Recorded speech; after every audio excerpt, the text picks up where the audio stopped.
Have you ever wondered if the universe is trying to tell you something? A stranger's face in a crowd, a forgotten object from your past, a child's innocent question that breaks your heart wide open.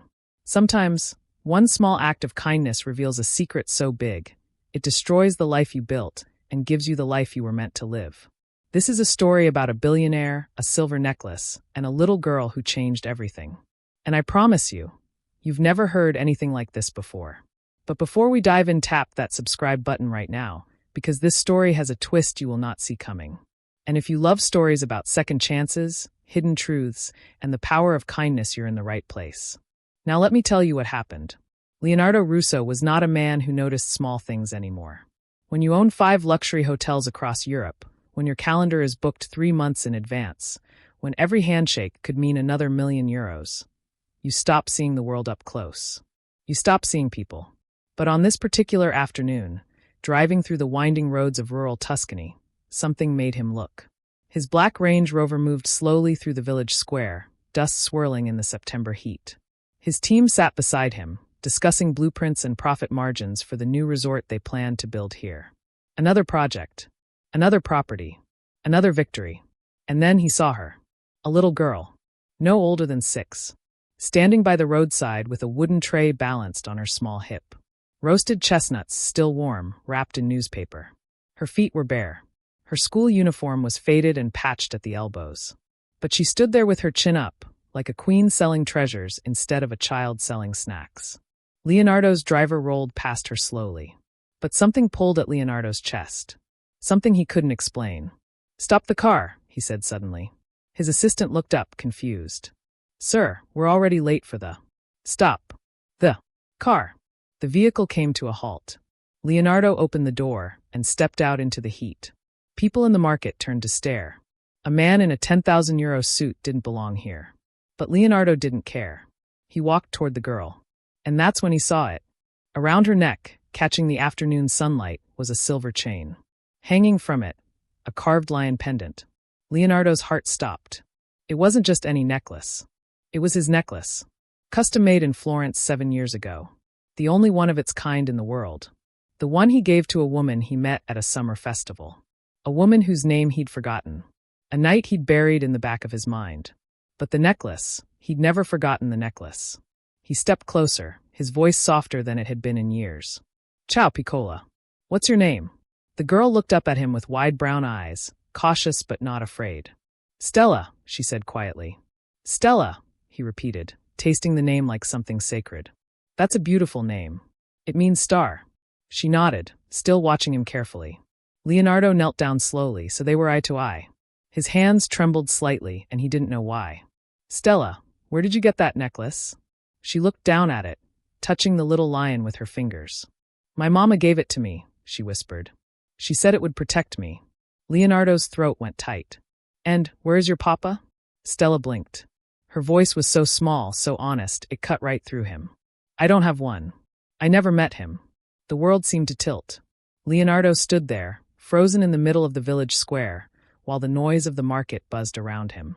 Vendors shouting, children laughing, life moving forward. But his life had just stopped. "Your mama," he said gently. "Is she here?" Stella shook her head. "She's at home. She's very sick. That's why I sell chestnuts after school. To buy her medicine." Something cracked inside Leonardo's chest. Something he thought had turned to stone years ago.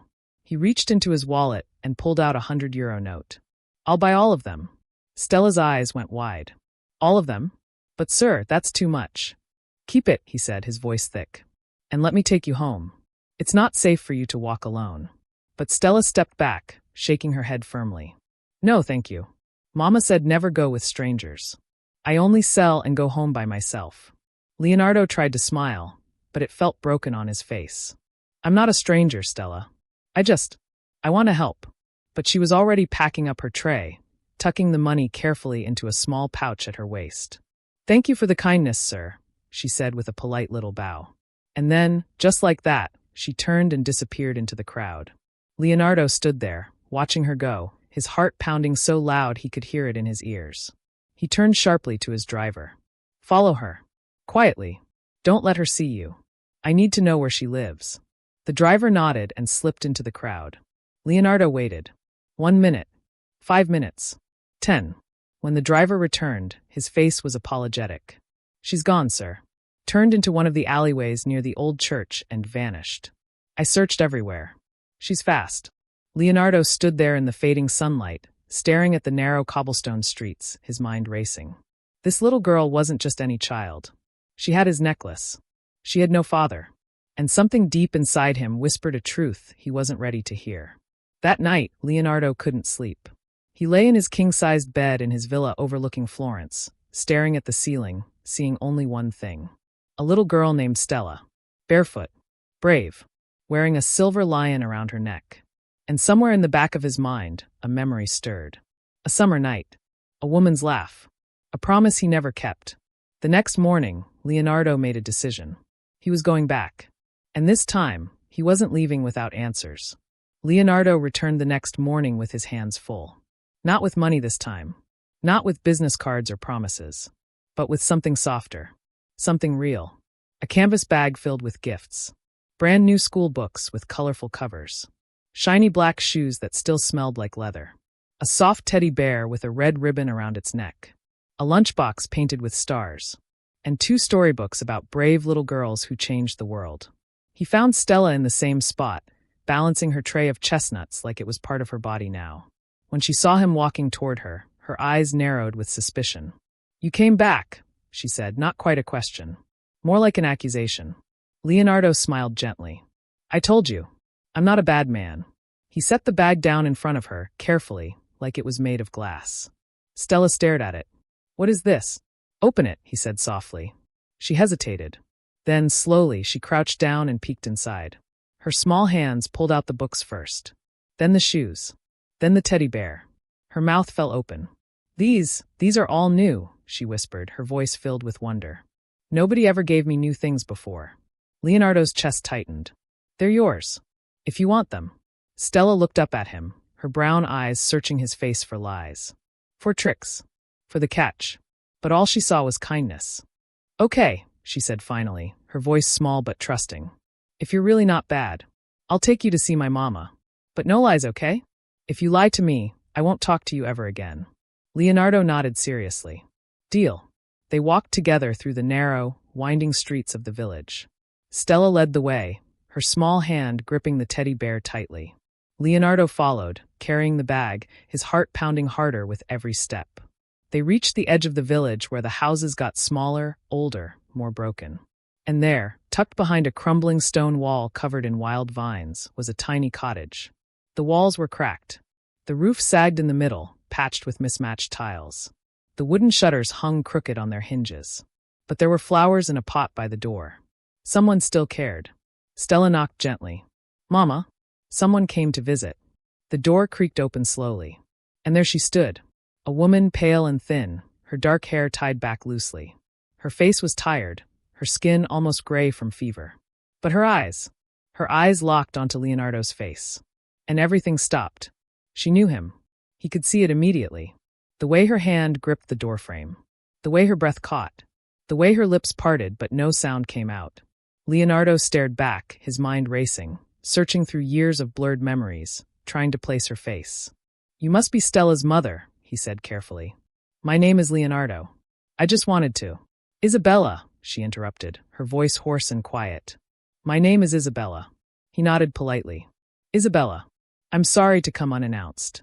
I met your daughter yesterday, and I wanted to bring her some things. For school." Isabella's jaw tightened.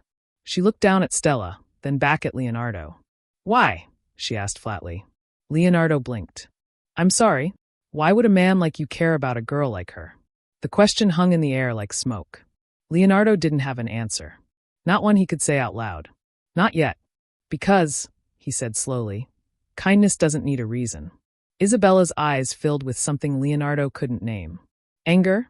Pain? Fear? She stepped aside. "Come in." Inside, the cottage was small but clean. A single room with a mat on the floor, a tiny stove in the corner, a wooden table with 2 chairs. Stella's school uniform hung drying on a string by the window. It was nothing, and yet it was everything. Leonardo sat on a low stool while Stella poured water into a cup for her mother. Isabella drank slowly, her hands shaking. Mama, drink more. You're sweating again, Stella whispered, rubbing her mother's back. Leonardo watched quietly.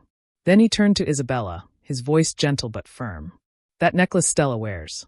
Where did she get it? Isabella's eyes flicked to him, then away. I found it, she said flatly. In the market. Years ago. Someone must have dropped it. Leonardo leaned forward. That's not true. Isabella's face hardened. Excuse me? That necklace was custom-made in Florence. Only one exists. I gave it to someone 7 years ago. His voice dropped. To someone I spent one night with. Someone I never saw again. Isabella's hands clenched into fists. Her voice came out cold. Maybe you're mistaken. Maybe someone copied it. Things get lost all the time. Leonardo stared at her, his heart pounding. She was lying. He could see it in every trembling muscle of her body. But before he could press further, Isabella began to cough. Deep, painful coughs that shook her entire frame. Stella rushed to her side, panic in her eyes. Mama, please. Please rest. Leonardo stood quickly. He pulled out a thick envelope from his jacket and placed it on the table. There's money here. For medicine. For food. For Stella's school. Please. Take it. Isabella looked at the envelope like it was poison. I don't need your charity, she said, her voice weak but sharp. It's not charity. Yes, it is. She pushed the envelope back toward him. You don't get to walk back into my life and fix things with money. Keep it. Leonardo stood there, frozen, the envelope in his hand, staring at this woman who wouldn't let him help. This woman who looked at him like he was both a stranger and a ghost. He left the money on the table anyway. And as he walked out the door, Isabella's words echoed in his mind. Walk back into my life. Not walk into. Back into. She knew him. She remembered. And she was hiding something. The days that followed became a rhythm Leonardo had never known before. Every afternoon after Stella finished school, he would be there, waiting by the chestnut stand with a smile, a snack, or a new book. At first, Stella was cautious. But slowly, like a flower opening to the sun, she began to trust him. They would sit on the old stone steps near the market. She would show him her homework. He would help her sound out difficult words. Why is Italian so hard? She groaned one day, staring at her grammar book. Leonardo laughed. Even rich people struggle with it, Stellina. She giggled. Stellina. I like that. Sometimes they didn't talk at all. They just sat together, watching the village life pass by. Stella would eat roasted chestnuts, and Leonardo would watch her, feeling something he'd never felt before. Peace. Real, deep, soul-filling peace. Not the kind you buy. The kind you find.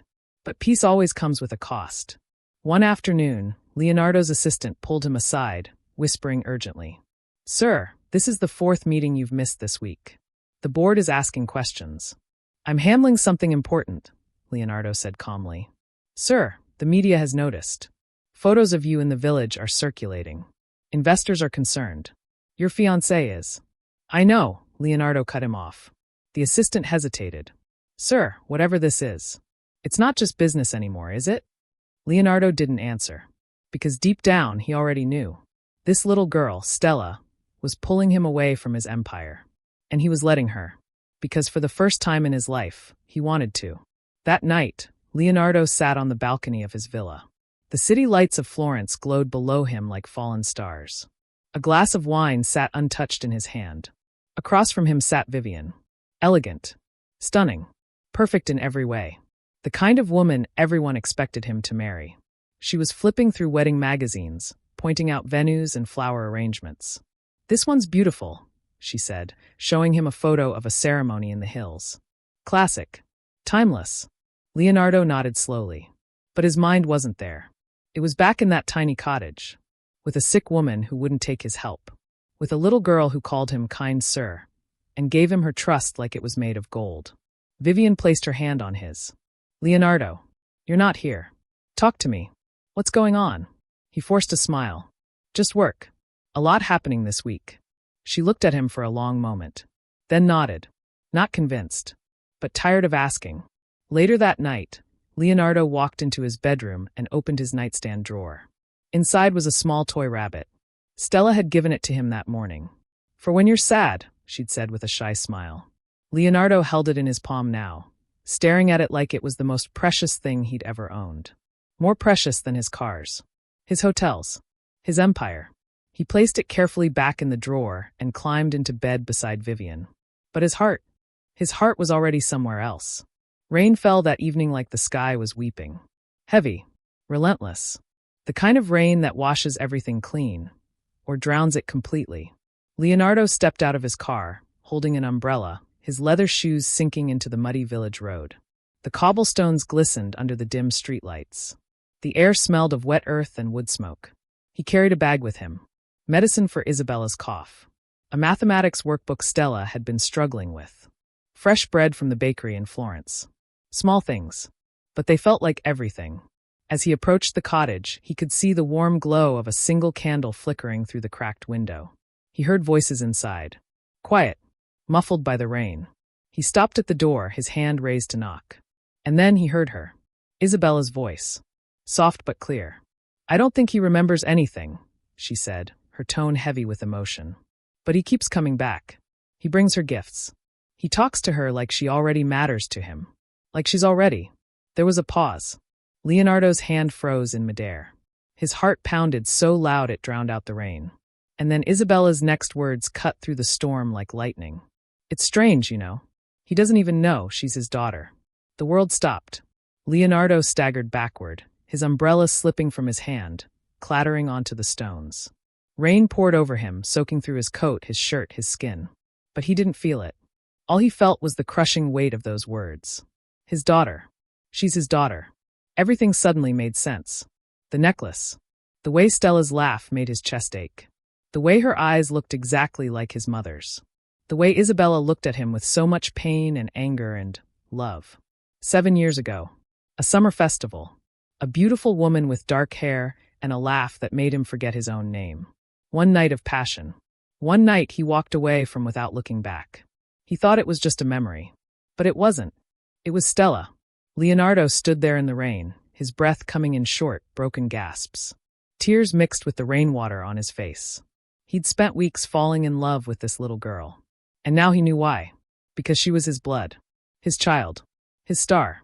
And he had abandoned her before she was even born. Leonardo couldn't wait another second. His hands shook as he pushed open the cottage door. It slammed against the wall with a loud bang. Rain poured in behind him, puddling on the floor. Isabella jumped up from where she sat, her phone falling from her hand. Her face went pale. Leonardo, why didn't you tell me? He shouted, his voice cracking, raw with emotion. Why didn't you tell me she was mine? Tears immediately filled Isabella's eyes. Her hands trembled as she tried to hold her ground. Because I didn't want your pity, she shouted back, her voice breaking. Because you left me, Leonardo. You left me in that hotel room without a word. Without a note. Without even your name. I didn't know. You didn't care, she cried. You got what you wanted and you disappeared like I was nothing.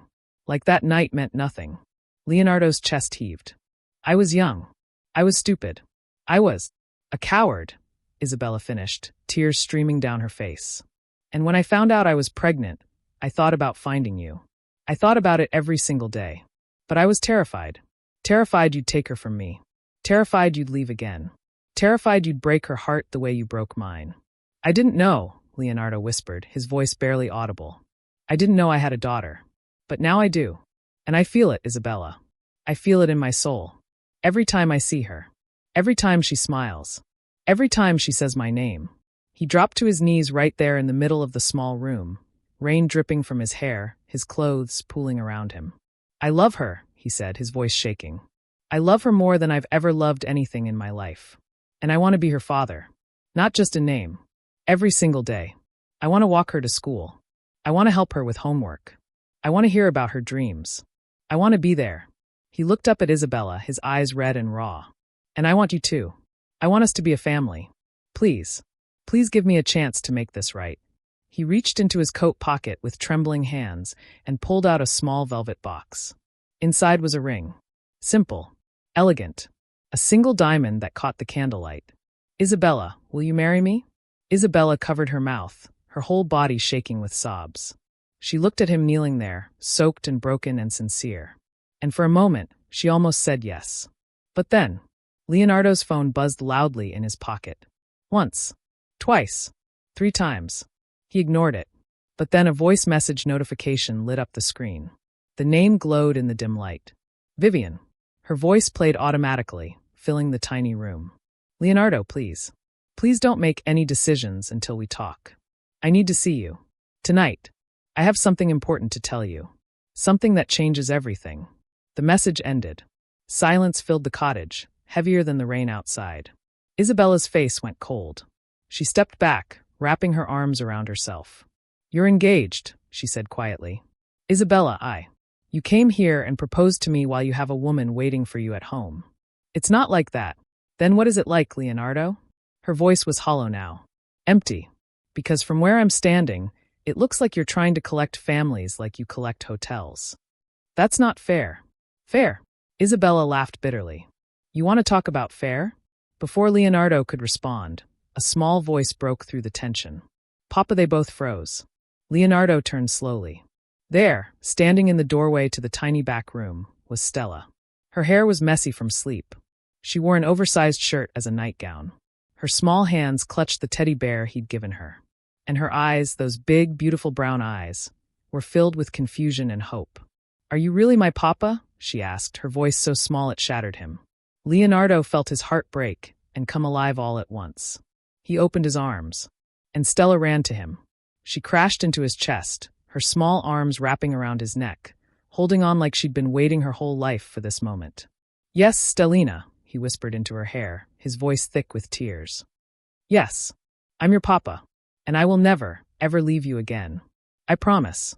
Stella buried her face in his shoulder and began to cry. Not sad tears. Relief tears. The kind of tears that come when something broken finally finds its way home. Isabella watched them, her own tears falling silently. Leonardo looked up at her over Stella's head. His eyes pleaded with her. Please. Trust me. Give me a chance. But Isabella just shook her head slowly, her face filled with pain. You need to go, she whispered. You need to figure out your life before you come back into ours. Leonardo stood slowly, still holding Stella. He set her down gently, kissing the top of her head. I'll be back, he promised her. I swear to you, Stellina. I will fix this. And I will come back. Stella nodded, wiping her eyes with the back of her hand. Leonardo placed the ring box gently on the wooden table. Then he turned and walked out into the rain. The door closed behind him with a soft click. And Leonardo stood there in the storm, his heart torn in two directions. Behind him was the life he'd just discovered. The daughter he never knew. The woman he'd wronged but still wanted. Ahead of him was the life he'd built. The empire. The reputation. The woman who was waiting with a secret of her own. Miles away, a sleek black car raced through the rain-soaked roads toward the village. Inside sat Vivian. Her knuckles were white on the steering wheel. Her mascara was smudged from crying. And her hand rested protectively on her stomach. He's mine, she whispered to herself, her voice desperate. He just doesn't know about the baby yet. But when he finds out, he'll choose us. He has to. Because Vivian was pregnant. And Leonardo had no idea. Leonardo now faced an impossible choice. On one side, Stella and Isabella. The daughter he never knew. The woman he abandoned. A family born from a mistake, but filled with love, truth, and second chances. On the other side, Vivian and their unborn child. The life he'd planned. The future he'd promised. A family built on commitment, but created before he knew the truth. One choice would break a heart. The other would break his own. And no matter what he chose, someone he loved would lose everything. But here's what Leonardo didn't know yet. Kindness has a way of revealing the truth. And sometimes, the right choice isn't the easiest one. It's the one that asks you to become the person you were always meant to be. 3 weeks later, the village church bells rang softly in the morning air. Leonardo stood at the altar, his hands clasped in front of him, his heart steady for the first time in weeks. He'd made his choice. The doors opened, and walking down the aisle, holding a small bouquet of wildflowers, her eyes shining with joy and trust, was Stella. Behind her, radiant in a simple white dress, tears streaming down her beautiful face, was Isabella. Leonardo had gone to Vivian the night after the rain. He'd told her everything. About Stella. About Isabella. About the man he used to be and the man he needed to become. Vivian had cried. She'd been angry, hurt, betrayed.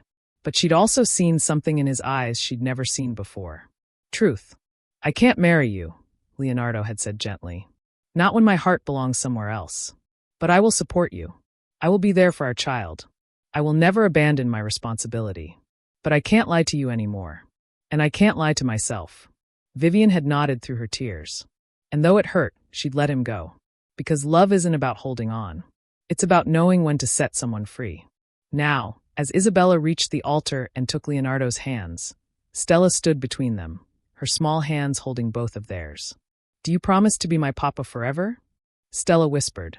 Leonardo knelt down, his eyes level with hers. I promise, Stellina. Forever and always. The priest smiled. Then let us begin.